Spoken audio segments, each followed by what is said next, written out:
भारत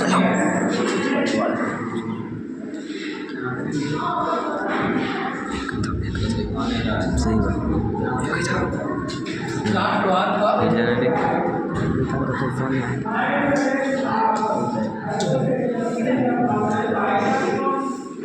चक्कर हमारा भारत में राष्ट्रवाद का उदय। तो अगर सबसे पहले हम इसके अवधारणा की बात करें कि राष्ट्रवाद का मतलब क्या होता है, जो राष्ट्रवाद है उसका मतलब क्या होता है।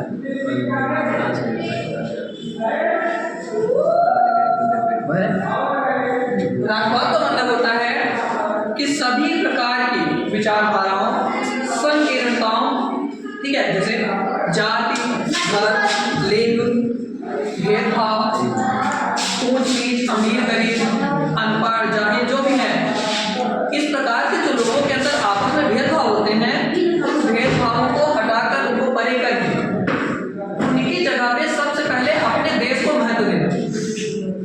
राष्ट्रवाद का मतलब क्या है कि जितनी भी मानसिक संकीर्णताएं हैं, जो भी विचारधाराएं हैं, जैसे कोई कहता है अपने धर्म के लिए लड़ रहा है, कोई अपनी जाति को आगे बढ़ावा देना चाहता है, कोई अपने जो उसका समाज है उसको बढ़ावा देना चाहता है, कोई अमीरों को बढ़ाता है, कोई गरीबों को बढ़ाता है। उन्होंने कहा इन सब से दूर, इन सब की जगह पे सबसे पहले किसको रखना है हमें? अपने देश को, अपने राष्ट्र को। मतलब ऐसी विचारधारा जिसमें देश को या राष्ट्र को सबसे ऊंचा माना जाए। प्रत्येक व्यक्ति से, प्रत्येक समाज से, प्रत्येक धर्म से, हर एक चीज से बढ़ के किसको माना जाए? देश को। वो कहलाता है राष्ट्रवाद। तो भारत में जो राष्ट्रवाद का उदय होता है, ठीक, ये होता है 1857 की क्रांति के बाद। कब हुआ? 1857 की क्रांति के बाद।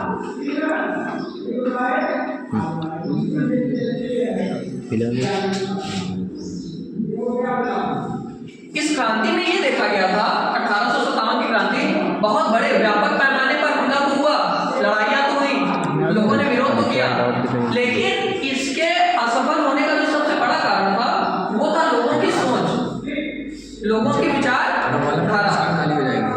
ठीक है, इसको खराब, ये जो क्रांति थी, इस क्रांति के रुकने का, इस क्रांति के असफल होने का जो सबसे बड़ा कारण था वो क्या था?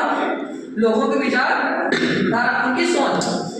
यहाँ पे जितने लोग लड़ रहे थे, इस क्रांति में जितने लोग लड़ रहे थे, इनका कोई भी एक उद्देश्य नहीं था। यहाँ पे कोई भी देश के लिए नहीं लड़ रहा था। यहाँ पे जितने लोग थे सबके अलग अलग उद्देश्य थे। नाना साहब लड़ रहे थे क्योंकि उनके पिता की पेंशन को बंद कर दिया गया, वो पेंशन पाने के लिए लड़ रहे थे। झांसी की रानी लक्ष्मीबाई पिता से लड़ी, लेकिन उनके लड़ने का कुछ और वजह, उनके बेटे को राजा बनाना था। ठीक, बेगम हजरत महल वो भी लड़ रही थी, लेकिन वो भी अपने बेटे को नवाब बनाना चाहती। ठीक है, सैनिक लड़ रहे थे क्योंकि उनको ज्यादा पैसे चाहिए थे, सैनिकों का भत्ता चाहिए था, बंदूक बदलना था उनको। मतलब यहाँ पे जो भी लड़ रहा था तो अपने स्वार्थ के लिए लड़ रहे थे, सब अपने अपने स्वार्थ के लिए लड़ रहे थे। जब ये क्रांति असफल हो गई तो जो लोग भारत की आज़ादी की लड़ाई में योगदान दे रहे थे, उन्होंने इस चीज को समझा कि जब तक लोगों का मिला के एक संकल्प नहीं होगा, एक लक्ष्य, तब तक हमें आज़ादी नहीं मिलेगी। तब यहाँ से इन लोगों ने इस विचारधारा को आगे बढ़ाना शुरू किया कि हमारे लिए अपने राज्य, अपने परिवार, स्वयं, जाति, धर्म, इन सब से पहले क्या होना चाहिए? हमारा राष्ट्र। अगर हम अपने राष्ट्र के लिए समर्पित होकर काम करेंगे, एकजुट होकर काम करेंगे, तभी हम अंग्रेजों को यहाँ से निकाल पाएंगे और देश को क्या करा पाएंगे? आजादी दिला पाएंगे। तो राष्ट्रवाद का उदय कौन सा होता है? 1857 की क्रांति के बाद। 1857 की क्रांति के बाद इसमें क्या किया गया? बहुत सी संस्थाएं बनाई, लोगों ने क्या की? बहुत सी संस्थाएं बनाई, बहुत से समाचार पत्र चालू किए गए, पत्रिकाएं शुरू की गई, किताबें लिखी गई। इन सब का उद्देश्य ये था कि लोगों को एक जगह पर इकट्ठा करना। लोगों को क्या करना है? जगह पर इकट्ठा करना। ऐसे लोगों को इकट्ठा करना जिनके उद्देश्य एक जैसे हो। ऐसे लोगों को एक जगह पर इकट्ठा करना जिनके उद्देश्य कैसे हो? एक जैसे। ठीक, और इसमें जो सबसे बड़ा कदम उठाया गया वो उठाया गया 1885 में। कब? 1885 1885। एक अंग्रेज जनरल था, रिटायर्ड फौजी था। कौन था वो? रिटायर हुई रिटायर्ड फौजी A.O. ह्यूम। कौन था? A.O. ह्यूम। A.O. ह्यूम। और इस समय जो अंग्रेजों का वो था वायसराय भारत।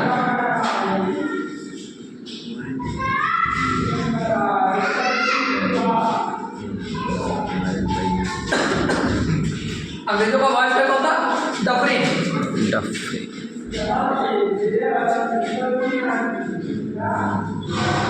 A.O. ह्यूम ने डफरिन से इजाजत ली, परमिशन मांगा और एक पार्टी का गठन किया। इसके परमिशन से एक पार्टी का गठन किया। उस पार्टी का नाम रखा गया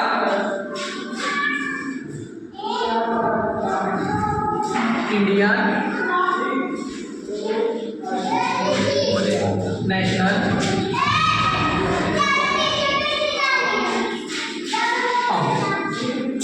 कौन सी पार्टी बनाएगी? Indian national Congress. जो इसके पहले अध्यक्ष बनाई तो इसने थी, लेकिन ये हमेशा सचिव के रूप में रहा। कैसा रहा? सचिव के रूप में। लेकिन इसके जो पहले अध्यक्ष बने वो थे व्योमेश चंद्र बनर्जी। कौन थे? व्योमेश चंद्र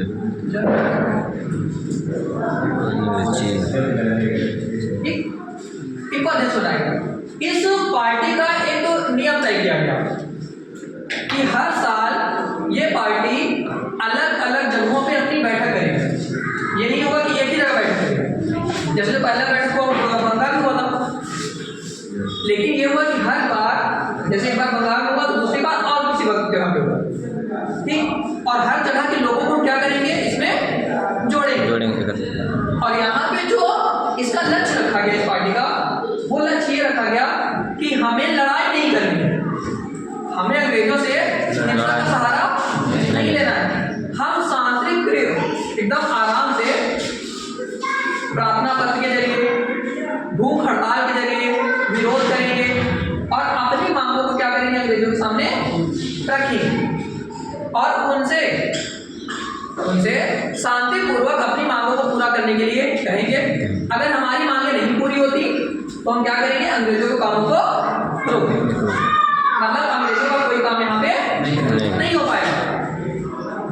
इससे ये होगा कि हम जितनी चीजें मांगेंगे वो उतनी चीजें तो मिलेंगी नहीं। इनको भी पता था कि जितना मांगेंगे उतना मिलेगा नहीं, लेकिन कुछ तो मिल सकता है, कुछ तो मिल सकता है। तो राष्ट्रवाद तो उसमें जो पहला बड़ा कदम उठाया गया था वो कब उठाया गया? 1885 को। ठीक। अब अगर ये पूछा जाए कि भारत में राष्ट्रवाद के कारण क्या थे, तो ऐसे कौन कौन से कारण थे कि जिसकी वजह से भारत में राष्ट्रवाद आया? ऐसे कौन कौन से कारण थे जिसकी वजह से भारत में राष्ट्रवाद आया? इसकी कहानी अब आगे बताएंगे। ये वाली जो कांग्रेस की कहानी है, अब इसके आगे पहले हम क्या करते हैं? कारण। एक नियम है साइंस में भी काम करता है, वो कहता है कि इस पूरे ब्रह्मांड में जितनी भी वस्तुएं हैं सबका कोई ना कोई कार्य है। इस ब्रह्मांड में जितनी वस्तुएं हैं सबका कोई ना कोई कार्य है और हर कार्य का कोई कारण है। हर कार्य का क्या है? कोई कारण है। बगैर कारण पूरे ब्रह्मांड में कोई कार्य नहीं होता। ठीक। अगर पृथ्वी सूर्य के चारों तरफ चक्कर लगा रही है, ये तो उसका कार्य है। Yes sir. अगर वो इस कार्य को ना करे तो ना तो इस पे ऋतु परिवर्तन होगा, मौसम नहीं बदलेगा, दिन और रात एक जैसे रहेंगे और प्राणी मर जाएंगे। ठीक। अब कारण क्या है? इस वजह से लगा रही चक्कर क्योंकि सूरज उसको अपनी तरफ गुरुत्वाकर्षण से खींचे हुए। कोई बिना वजह कुछ काम यहाँ नहीं हो रहा है। ठीक। ऐसे ही जो यहाँ पे राष्ट्रवाद आया उसके लिए क्या जरूरत है? कारण। पहला कारण क्या था? जैसे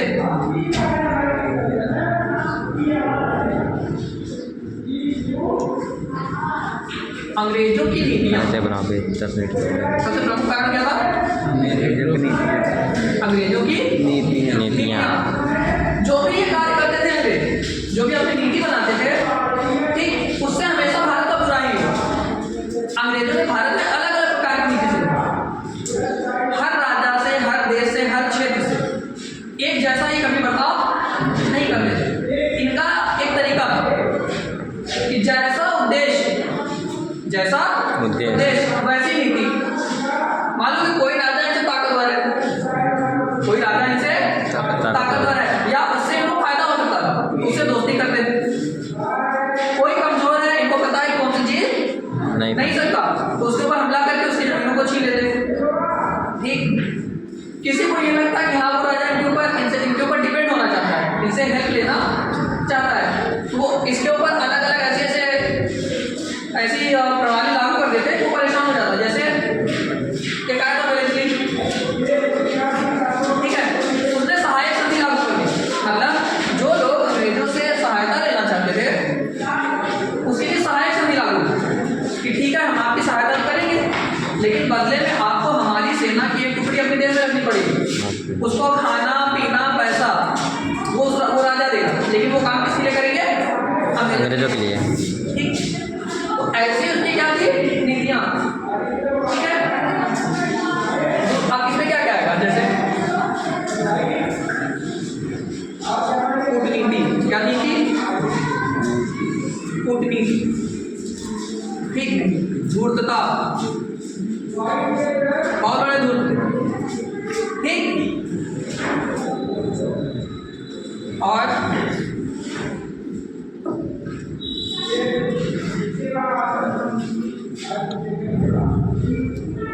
दूसरे राजाओं को क्यों चिल्ला रहे हो? अपने अधीन करना।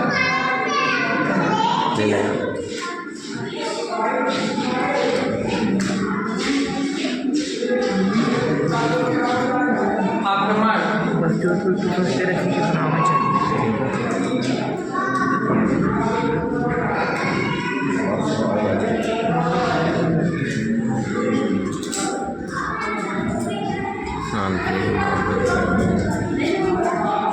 आंतरिक मामलों में हस्तक्षेप।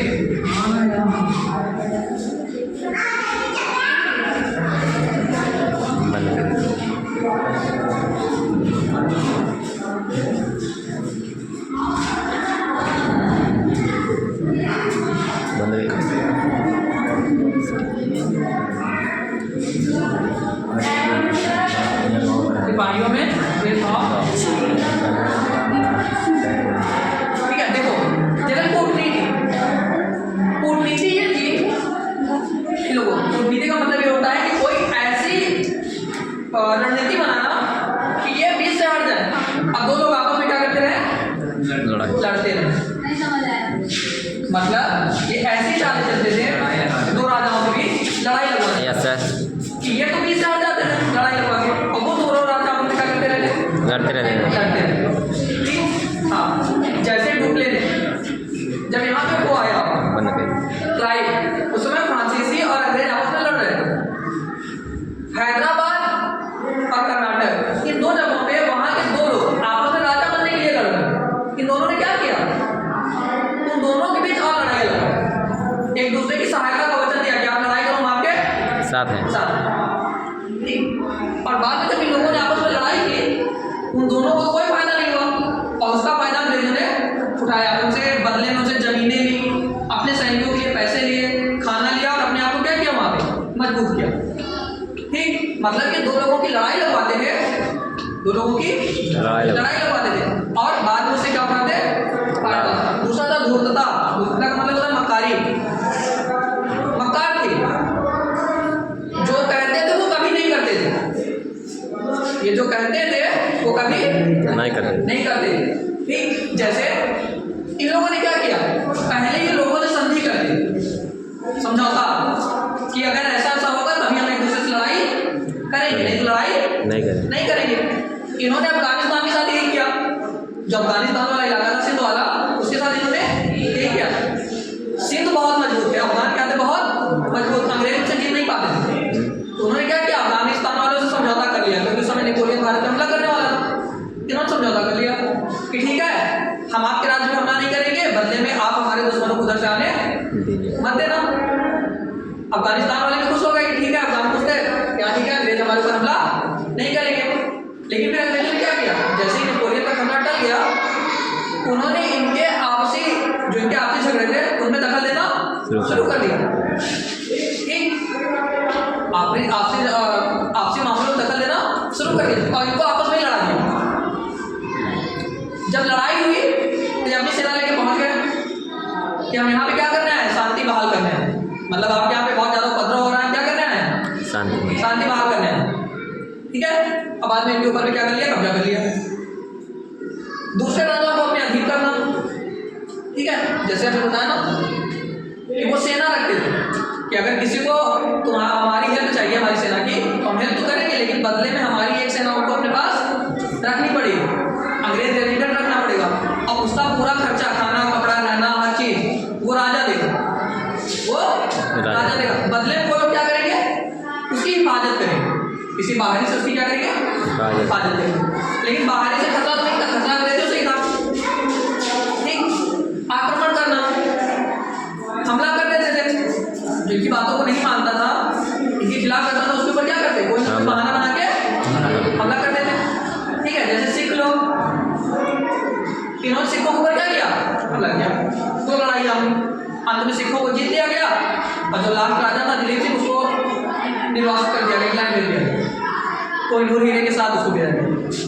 आंतरिक मामलों में हस्तक्षेप कर, मतलब उसके अंदर अगर कोई बात बुरा चल रहा है तो वहाँ पे क्या करने लगते, झगड़ा लगाने लगते। जैसे मैं बताया था कूटनीति वाले में, यस सर, दोनों बीच में कर्नाटक में नवाब बनने के लिए क्या हो रही थी लड़ाई, एक था चंदा साहब, एक था अमरुद्दीन, दोनों लोग क्या कर रहे थे कि हम नवाब बनना चाहते हैं।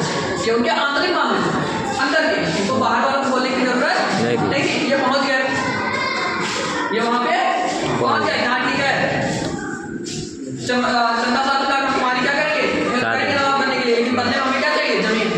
उस जमीन पे तुम कोई टैक्स नहीं लोगे, पूरी तरीके से उसके मालिक कौन होंगे, हम होंगे। ठीक, तो उसमें हस्तक्षेप किया, धर्म में हस्तक्षेप किया। ठीक, भारत वालों के लिए जो सबसे महत्वपूर्ण बात है आज वो क्या है, धर्म। यस सर, ठीक है, आज भी नेता लोग इसी का फायदा उठा के पूरे देश को बर्बाद करने पर लगे हुए। धर्म में हस्तक्षेप किया कि यहाँ के लोगों को जबरदस्ती ईसाई बनाना चाहा, उनको लालच दी कि अगर तुम लोग ईसाई धर्म में आ जाओगे, ईसाई धर्म को अपना लोगे, तो तुम्हें बहुत ढेर सारी क्या मिलेगी, सुविधाएं मिलेगी। जैसे आज भी होता है, आज भी अगर कोई ईसाई धर्म में कन्वर्ट होता है, उसको इतनी सुविधा मिल जाएगी कि वो अपने पूरे जीवन को बहुत अच्छे तरीके से चला लेगा, लेकिन वो स्वेच्छा से होना चाहिए। आर्टिकल 25 में ये कहता है भारतीय संविधान का कि व्यक्ति किसी भी धर्म को माने या ना माने, ये उसकी अपनी मर्जी है। मतलब हम अपनी मर्जी से कोई भी धर्म अपना सकते हैं, लेकिन इन्होंने क्या किया, जबरदस्ती किया, इन्होंने जबरदस्ती किया, जिसकी वजह से लोग इनसे क्या थे, नाराज हो गए। फिर क्या था, सिपाहियों में भेदभाव करना। ये भारत के सिपाहियों को क्या देते थे, खराब हथियार, खराब खाना, वेतन कम होता था, जो पोस्ट होती थी वो कैसी होती थी, बहुत कम, मतलब वो जो ऊंचे पोस्टों पे नहीं जा सकते थे। ठीक, लेकिन उसके बदले में जो अंग्रेज सिपाही होते थे उनको अच्छी बंदूक, अच्छी सुविधाएं, ऊंचे ऊंचे पोस्ट पे चले जाते थे वो, जिसकी वजह से और टोटल अगर हम देखते हैं तो जो अंग्रेजों की ये सारी नीतियाँ थी, इसकी वजह से भारत के जो लोग थे वो लगातार इनके खिलाफ होते चले गए। और जो उसका परिणाम देखने को मिला, वो कहाँ देखने को मिला था हमें, 1857 की क्रांति के बाद, 1857 की क्रांति में देखने को मिला, क्योंकि लोग इन्हीं सबसे परेशान होकर हमला किया लोगों ने। लेकिन इसमें किसी भी एकता की वजह से ये हार गए, एकता थी नहीं, ये हार गए। तब इन लोगों ने ये समझा कि हमें इसके लिए अलग से नहीं लड़ना है, जो हमारी ये इतनी भी थी, और भी ढेर सारी थी, ठीक है, और भी बहुत सी होती है। उन्होंने कहा हमें इसके लिए अलग अलग नहीं लड़ना है, इन सबको एक साझे जगह पे ले आओ, इन सबको एक जगह पर ले आओ, अब तब हम अंग्रेजों के खिलाफ क्या करेंगे, लड़ाई करेंगे, उनके खिलाफ विद्रोह करेंगे, जो भी करेंगे, तब हमें क्या मिलेगी, सफलता। क्योंकि कुछ लोग इसके लिए लड़ेंगे, कुछ इसके उसके अलग अलग लड़ेंगे, अंग्रेजों को आसानी से क्या करेंगे, दबा देंगे। दूसरा उन्होंने क्या कहा, हम शांतिपूर्वक लड़ेंगे। कैसे? शांतिपूर्वक, मतलब शस्त्र का सहारा नहीं लेंगे, शस्त्र का सहारा क्यों नहीं लेंगे? क्योंकि अंग्रेजों के पास जो हथियार थे वो उत्कृष्ट थे, अच्छे, लेकिन भारतीयों के पास वही पारंपरिक हथियार, तीर भाला या पुरानी बंदूक, जो अंग्रेजों के हथियारों का मुकाबला नहीं कर सकती थी। दूसरा गद्दारी,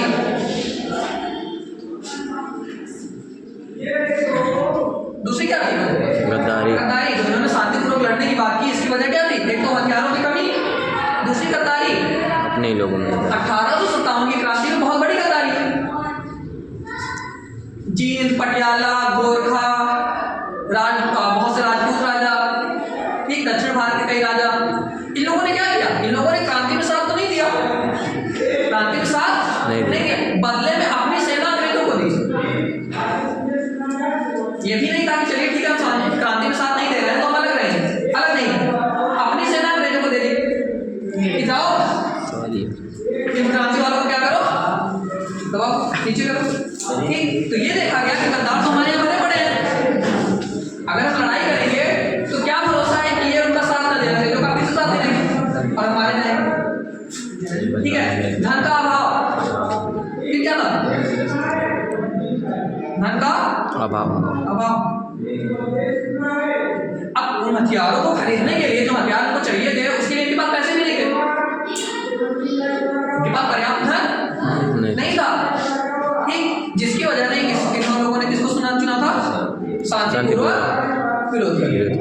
ठीक है, तो जो ये सबसे बड़ा कदम उठा राष्ट्रवाद के उसमें वो कौन सा था? 1885 में कांग्रेस की स्थापना। फिर कांग्रेस की स्थापना के बाद धीरे धीरे क्या हुआ? राष्ट्रवाद की दिशा में लोग आगे बढ़ते चले गए। कांग्रेस की स्थापना के बाद लोग राष्ट्रवाद की दिशा में धीरे धीरे आगे बढ़ते चले गए। उसके बाद और भी चीजें आई, जैसे उग्र राष्ट्रवाद का उदय हुआ। ठीक है, इसका उदय हुआ उग्र राष्ट्रवाद। ठीक है, उसके बाद क्रांतिकारी राष्ट्रवाद आता है, फिर गांधीवादी चरण आता है, मतलब अब राष्ट्रवाद में भी क्या बनने लगे, बहुत सी शाखाएं बनी। ठीक है, अब उसके बारे में कल पढ़ेंगे। ठीक, इसको नोट करो।